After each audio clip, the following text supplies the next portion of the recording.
Ah, tchou, tchou. On va parler doucement, comme il est 5 heures du matin, tout le temps. Et on est rentré du futur horoscope là. Elle est fatiguée en temps, elle a 2 évaluations aujourd'hui.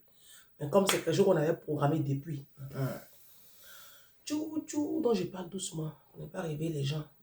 Mon bébé dort. Tchou, tchou. Mais quand ça a commencé à m'énerver là, le thème là, j'ai monté quoi. Vous. Ah, il est quelle heure? Il est 5h10. Quand je vous enregistre la vidéo, je me suis levé, je me suis douché. J'étais avec une maman même des États-Unis. Elle m'a balancé un thème là. Comme il y a le décalage horaire, souvent mes mamans des États-Unis là, c'est vers 4 heures du matin, on cause. Tchou, tchou. Je vais à l'école aujourd'hui. C'est pas la peine de m'appeler aujourd'hui et demain. Toutes les personnes qui m'avaient envoyé les messages là, je n'ai pas encore ouvert mon WhatsApp. Je dois avoir peut-être 200 messages dans mon WhatsApp. Non. Demain soir, quand je vais finir de m'occuper de Didou, puis je vais la coucher, je vais prendre 2 heures pour répondre à tous les messages WhatsApp. Maintenant, celles qui veulent m'appeler, appelez-moi le mardi soir à partir de 21h30. Tchou, tchou, je vais prendre maximum 4 appels. Donc, si tu appelles que je ne réponds plus, c'est que j'ai atteint mon quota de 4 appels. Je vais vous reprogrammer. Tchou, tchou, faut monter. Oh. Faut pas chercher à réfléchir. Vous, tu as vu le titre? Donc, je suis à l'école aujourd'hui, je suis à l'école demain. Vous. Ange Presca Denzo. Défibrillateur des réseaux sociaux. Tu as mis un like. Tu as liké. Moi, je ne comprends pas cette page-là. Non, je ne vous comprends pas. Vous savez, soutenir ma mission, là, ce n'est pas compliqué. Moi, je mène un combat. Moi, je suis exposé. Et vous ne savez pas, ce n'est pas tout, je vous dis, je suis beaucoup exposé. Donc, pour soutenir ma mission, tu mets un like, tu fais un commentaire, et puis tu partages à au moins une personne, 2 personnes. Tu vois, non? C'est comme ça que tu soutiens mon travail. Mais tu écoutes ma vidéo, tu ne mets pas de like. C'est pas gentil. Non, c'est pas gentil. Tu as vu le titre? Je vais revenir encore là-dessus. Parce que non, il y a des sujets, il faut que je revienne là-dessus. Parce que ça commence à me fatiguer la tête. Il y a un jeune homme qui m'a appelé. Hier, je suis arrivé de Futur Horoscope, là, Didou. Je suis bien fatiguée en train de faire mes lessives. Il m'a appelé. Maman Ange. Ma maman m'a mis dehors. Quand j'avais 13 ans. Elle dit, je suis trop têtue, que je n'écoute pas. Que je n'écoute pas, que je suis vraiment, c'est pas possible. Elle m'a jeté dehors. Au dehors où elle m'a jeté là, je suis allée me retrouver chez un de ses cousins. Là-bas, ce cousin-là, il a un petit frère qui a abusé de moi. J'avais 13 ans. Je me suis débrouillée comme ça, l'école là, j'ai laissé. Mais aujourd'hui, j'ai fait mes petites activités. Je fais de la pisciculture. Dieu merci, ça va un peu. Ma maman m'a mis dehors parce que ma maman était mariée à un professeur de lycée. L'histoire se passe en Côte d'Ivoire. Le monsieur dit que ton fils est trop voyou. Moi, je ne veux pas le voir chez moi ici. À cause des nerfs. À cause des pines. Elle a jeté son enfant dehors. Très bien. Aujourd'hui, l'enfant est quelqu'un. Le monsieur pour lequel elle a jeté l'enfant là dehors, là, le monsieur là l'a déposé pour aller prendre José. Après avoir donné 4 enfants au monsieur. Le monsieur l'a déposé pour aller prendre José. Si. Maintenant, pourquoi mes bouts de là se cassent comme ça? Maintenant, ses enfants chéris, elle a eu dans le foyer là. Ils traînent à bien. Le petit de 13 ans qu'elle a jeté, c'est un voyou. C'est lui qui a réussi. Vous là, vous ne connaissez pas la vie. Vous n'avez pas peur de la vie. Moi, j'ai peur de la vie. Enfant, tu maltraites aujourd'hui qui est dans ta maison. Ta nièce, tu maltraites aujourd'hui. Ton neveu, tu maltraites aujourd'hui là. Tu ne sais pas ce que l'enfant là va devenir demain. Tu ne sais pas. Ma maman m'a toujours dit, Ange, quand un homme te drague là, faut pas l'humilier. Faut pas faire comme... Tu peux décliner doucement dans genre. Parce qu'on ne sait jamais. Peut-être tu vas ouvrir une porte là-bas, c'est lui qui est assis au bureau. Je reste concentré le diamant de mes distraits. L'enfant m'a appelé. Même hier soir, dans ma fatigue, il y a une jeune fille qui m'a appelé, une jeune fille camerounaise. Elle m'appelle Maman Ange. Bon, elle m'appelle Maman Ange. Elle a 32 ans. Ah, j'ai ma maman qui m'a abandonnée. Elle m'a vraiment maltraité, elle m'a abandonnée. Hein? Aujourd'hui, là, moi, je suis aux États-Unis. Je me suis débrouillée. Et c'est maintenant, tous les mois, c'est elle qui est sur moi. Maman, je n'en peux plus. Parce que quand je pense à comment elle m'a maltraité ma propre mère, pour lui envoyer même l'argent là même, ça me fait mal. Est-ce que je fais bien, est-ce que je fais mauvais? Bon, vous connaissez. Le premier là, le petit garçon là. J'ai dit au petit garçon, qui est un homme aujourd'hui, on va écouter Ophélie.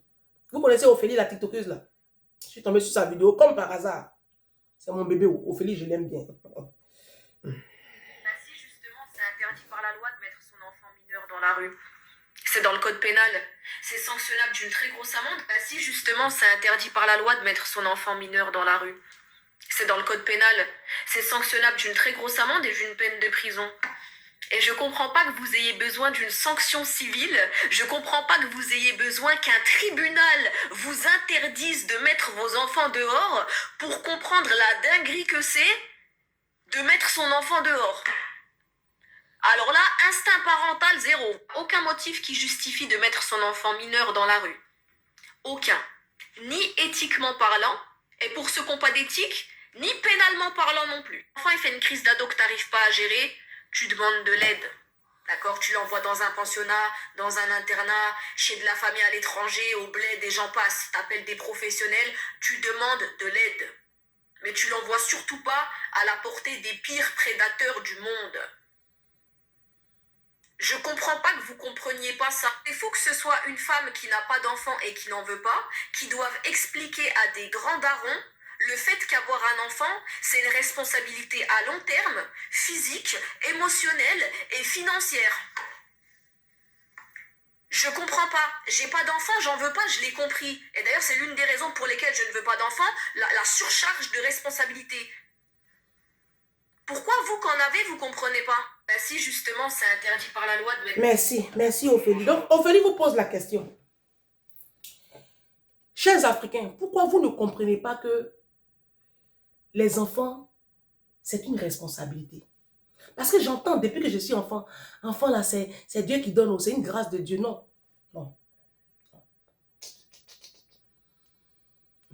Les enfants, c'est une responsabilité. Laissez à faire des grâces de Dieu, c'est Dieu qui donne. Je vous en supplie, arrêtez-moi ce discours. On ne met pas son enfant dehors parce que l'enfant, il ne coûte pas. Parce que l'enfant, il est ceci. On ne jette pas son enfant dehors. On ne dépose pas son enfant chez une tierce personne parce que tu ne le supportes plus, mais parce que ton mari ne supporte pas ton enfant.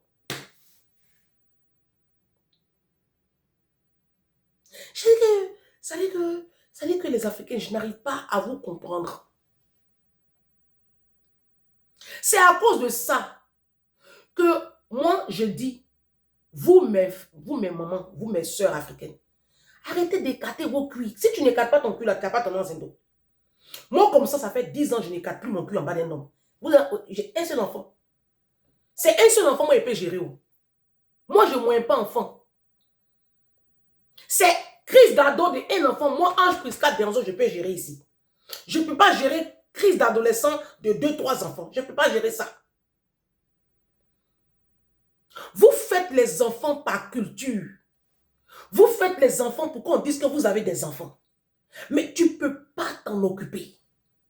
Tu n'as ni le mental, ni les moyens, ni l'éducation intellectuelle, parce qu'un enfant, on le construit intellectuellement parlant. Et puis, c'est toi qui fais enfant. Alors, les papas, vous, c'est carrément l'abandon. Voici Emmanuel Macron qui a fait loi.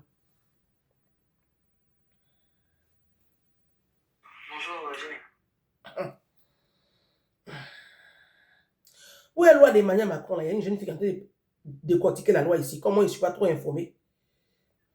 Qui font des enfants et qui abandonnent leurs enfants, qui ne s'occupent pas de leurs enfants, qui ne les prennent pas le week-end, qui n'ont rien à foutre de leurs enfants.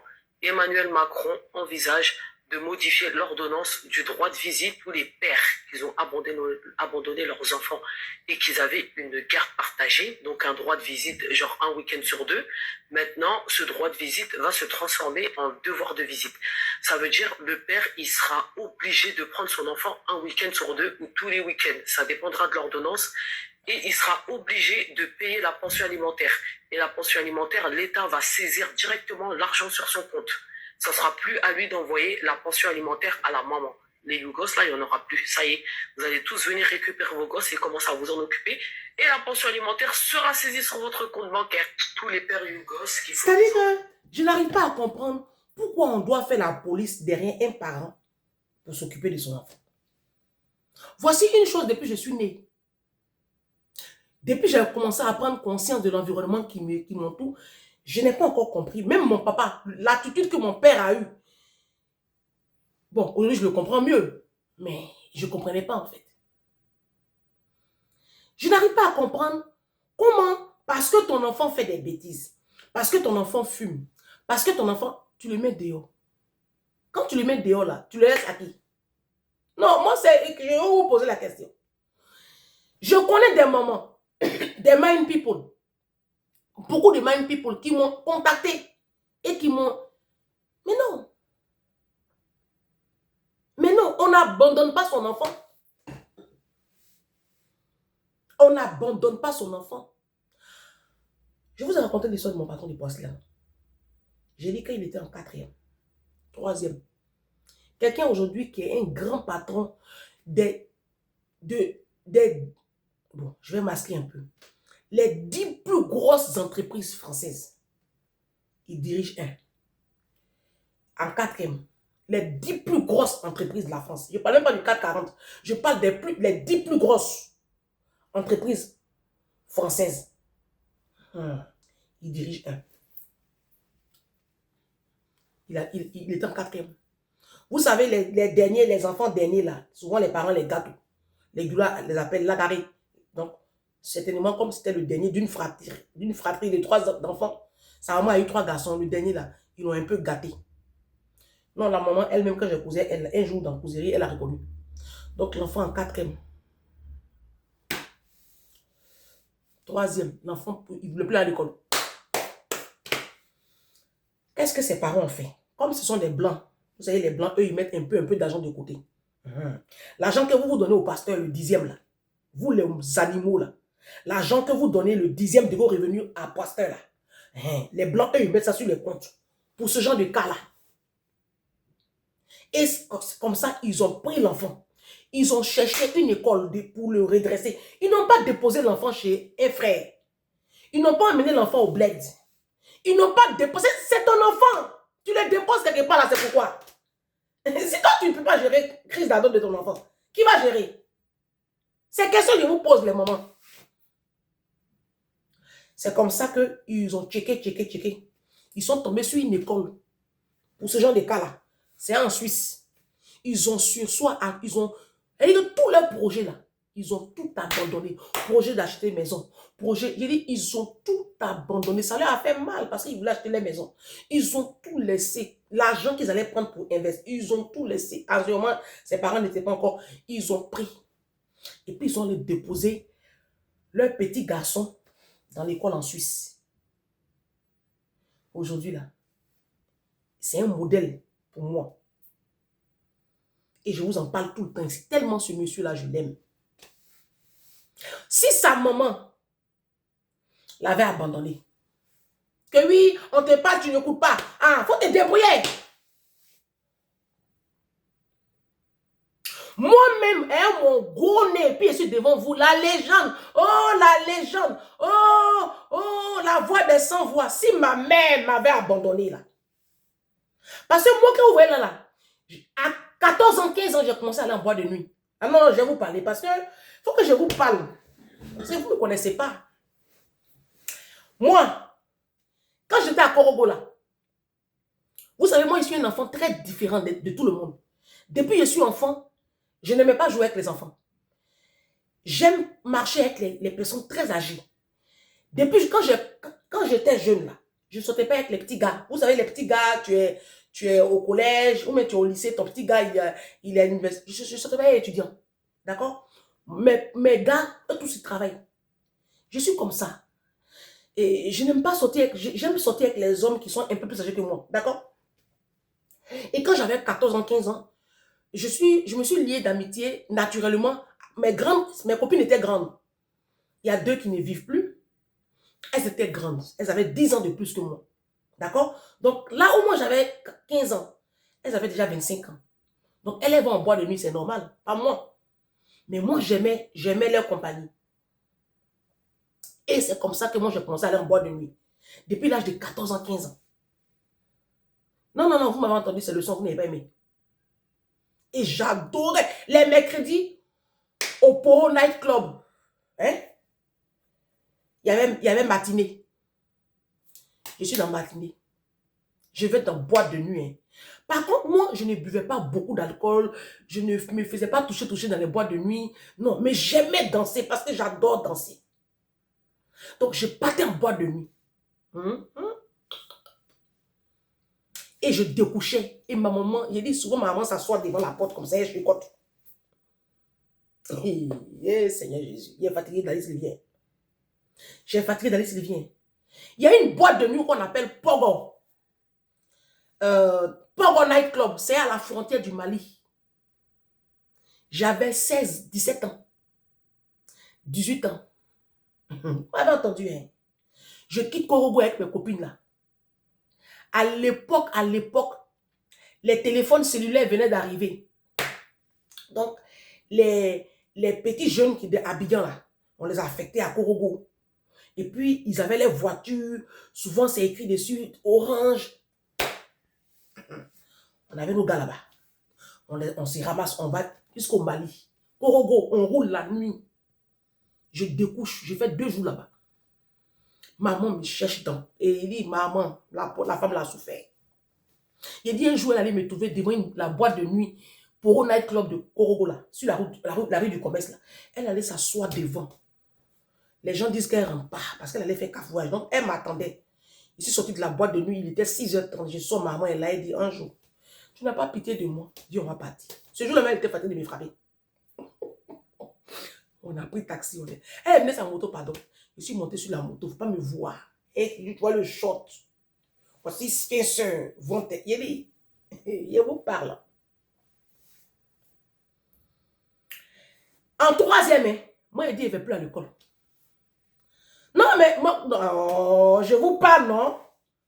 En 3e, là, moi, Ange Prisca Dionzo, je dis, je ne vais plus à l'école. Ça dit que si ma maman m'avait laissé, de toute façon, vous abandonnez vos enfants, là. Si ma mère m'avait abandonné comme ça, là, je serais dans le groupe des cassements des papos, là. Les illettrés que vous voyez sur la toile, qui n'ont aucun contenu intellectuel, qui peuvent rien créer dans vos vies, et puis, elles sont dans les bérets, les cassements des papos, qui a baisé, puis crème pour devenir métisse, mèche, vente, mèche, thé pour Messi, les illettrés là, qui sont en train de faire commerce de thé pour Messi, thé pour devenir métisse, crème pour faire pousser Bangala. J'allais être dans le groupe peut-être. Je ne serai pas là, Ange Prisca Dionzo, en train de vous servir ce contenu-là qui vous aide tant. Parce que je suis allée à l'école. Parce qu'il y a une femme qui s'est sacrifiée, qui ne dormait pas les nuits. Elle me cherchait dans Korogo là. On dit, ah, Ange n'est pas ici. Hein. Elle est à Pogo. Elle dit, Pogo là, c'est où? On dit, c'est au Mali. Elle dit, Niabé. Il fait 2 jours là-bas.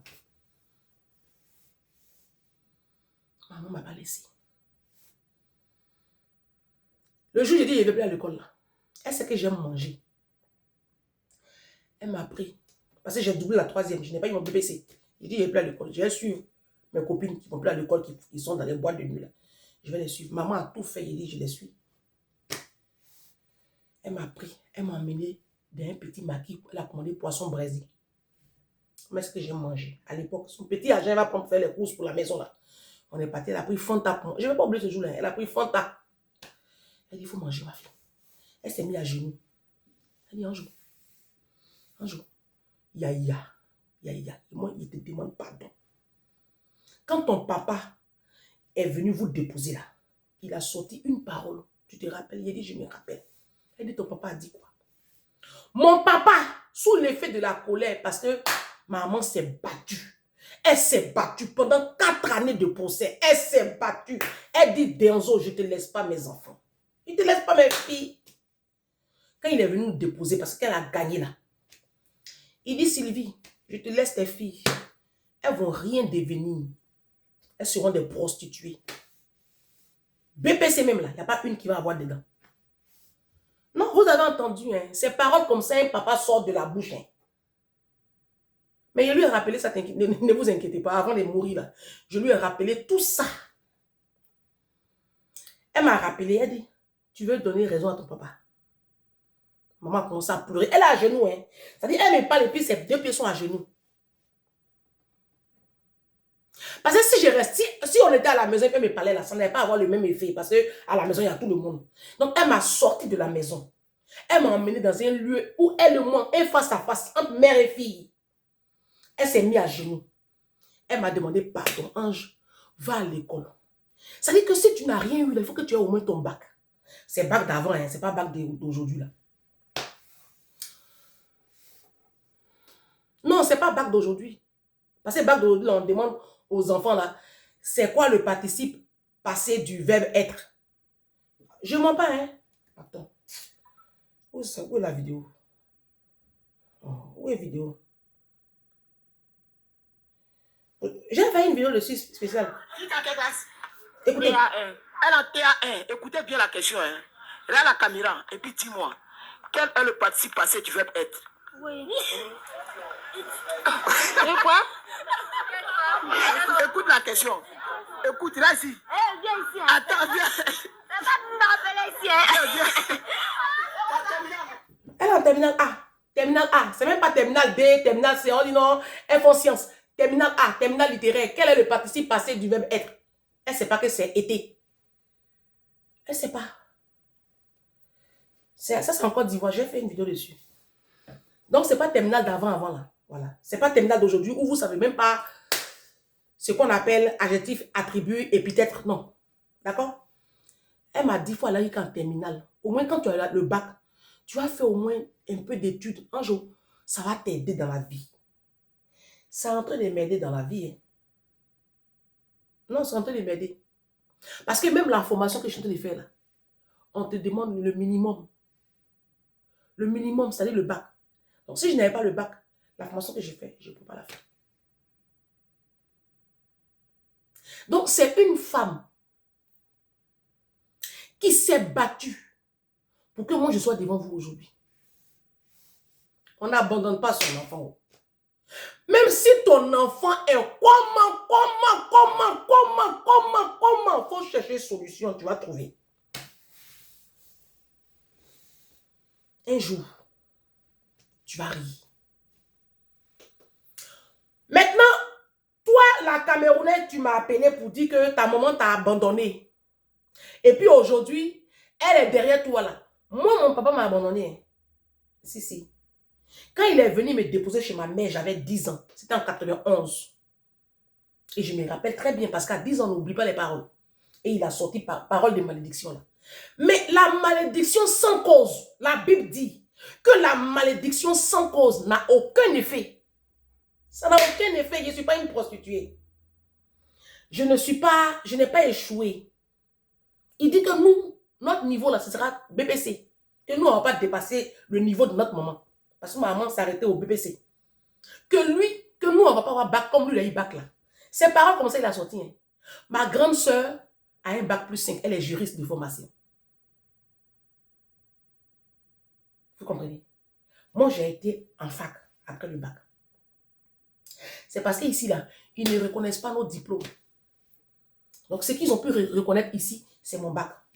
Moi, je suis en train de tout reprendre à zéro pour avoir au moins le niveau master ici en France. C'est important pour moi, hein, parce que c'est vous qui ne comprenez pas la valeur des diplômes. Ce moment, pour moi, c'est important.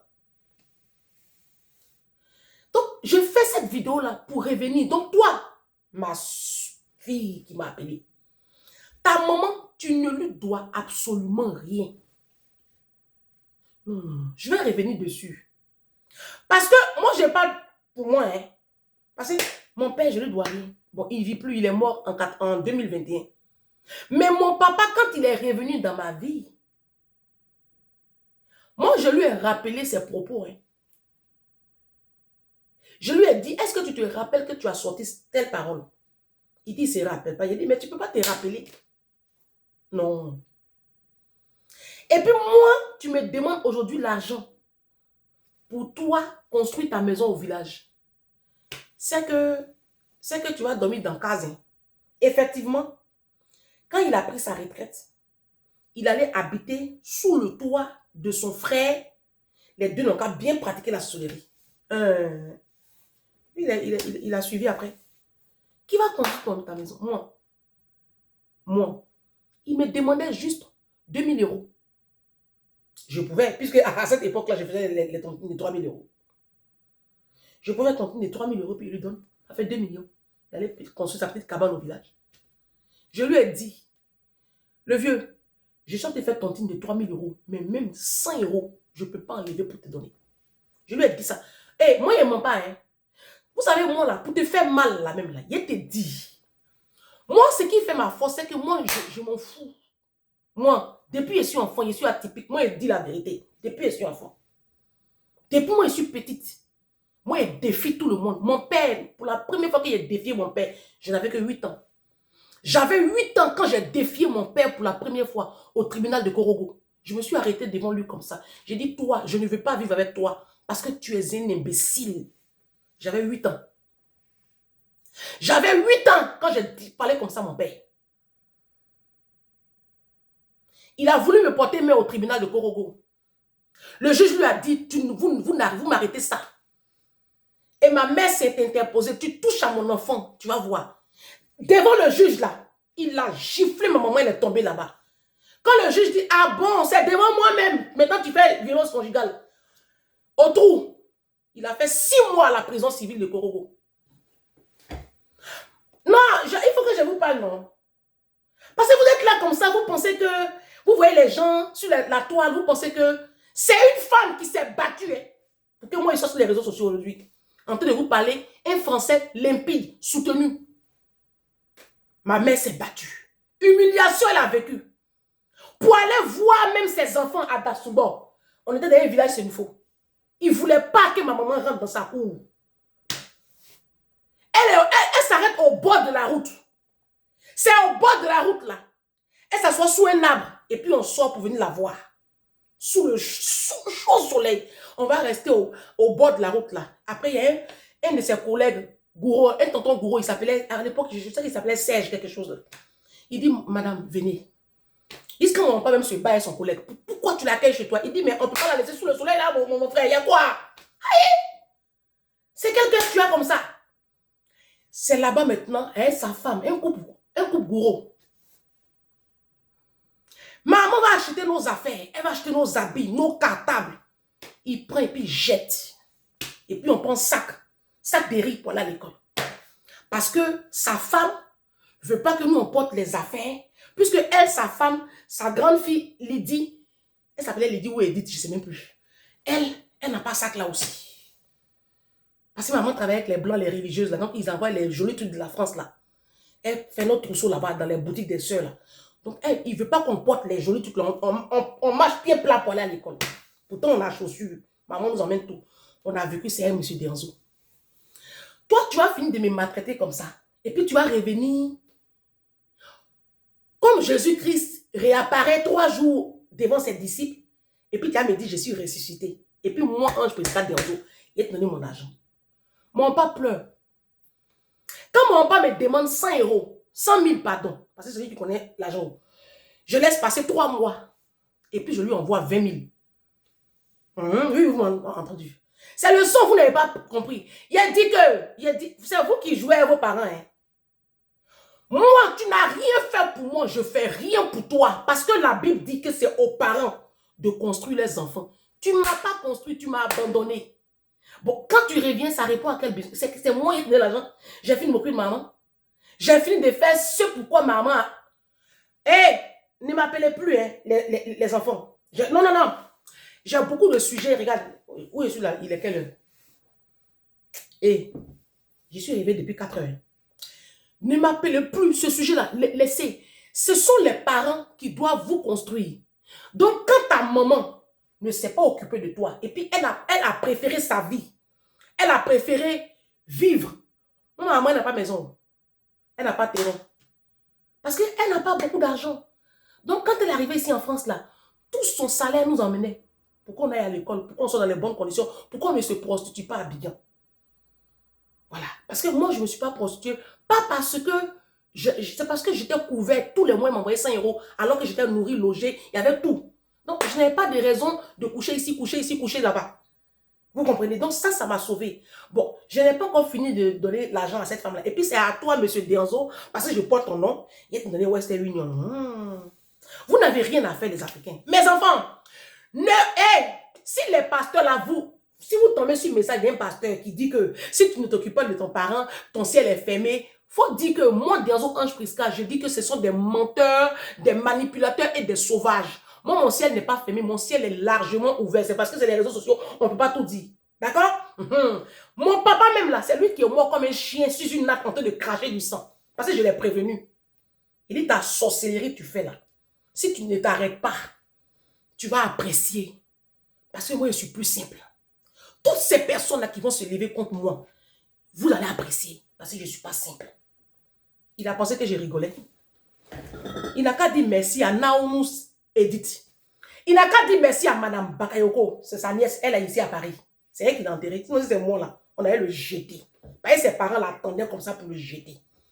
C'est sa nièce qui a eu pitié de lui puis qui a fait cet enterrement avec Dali Sylvie. Sinon, c'est moi. C'est moi. On allait le jeter. J'ai le temps? Est-ce que moi, Ange Prisca, j'ai le temps? C'est aux parents de construire leurs enfants. C'est pas le contraire. Donc, si toi, mon père, si toi, un papa, tu as joué avec la vie de ton enfant, il faut que tu comprennes que quand l'enfant devient quelqu'un là, il n'en a rien à foutre de toi. Tous mes enfants, écoutez maintenant ce message. Bloquez vos parents. Si tu as un moment comme pour moi là, il ne faut pas bloquer. C'est ton Dieu sur la terre.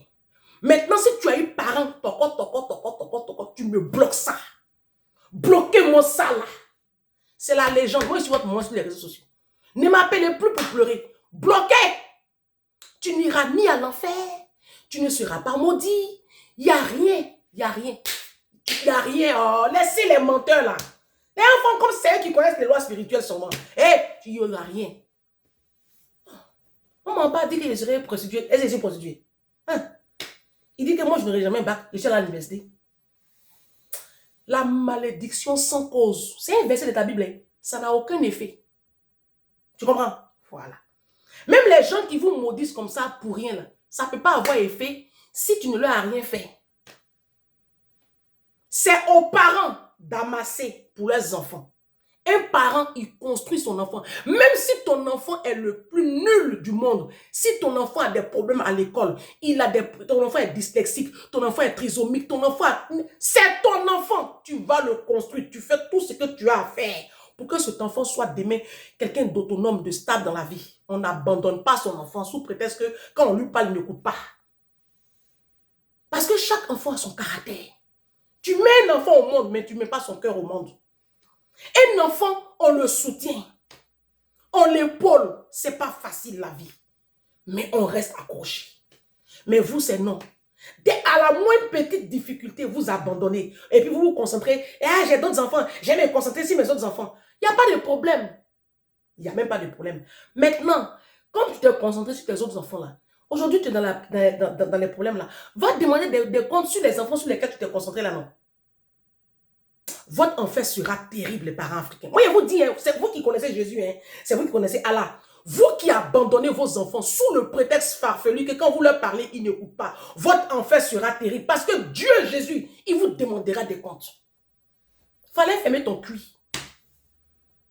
Et puis vous, mes soeurs, je vous ai dit, hein, faites le nombre d'enfants que vous seul pouvez gérer. Quand tu fais enfant un noir, les hommes noirs là, c'est des immatures, des irresponsables. C'est inné. faut faire le nombre d'enfants que toi seul tu peux gérer. Parce que c'est parce que vous êtes sur le même toit que tu as l'impression que tes enfants ont un père. Le jour, il n'est plus à toi là. Tu vas lire. Faut pas dépasser le chiffre 2. Sinon, tu vas lire. Maintenant, vous, nos papas et vous, nos mamans, on vous bloque. Quand vous avez été des connasses et des connards. Les enfants, bloquez-moi ça. Vous êtes à la diaspora, bloquez-moi l'Afrique. Et puis, avancez. Vos cieux seront ouverts. Prophétesse des nations. Ne m'appelez plus, hein. Il y a des sujets, j'aime me concentrer sur les sujets.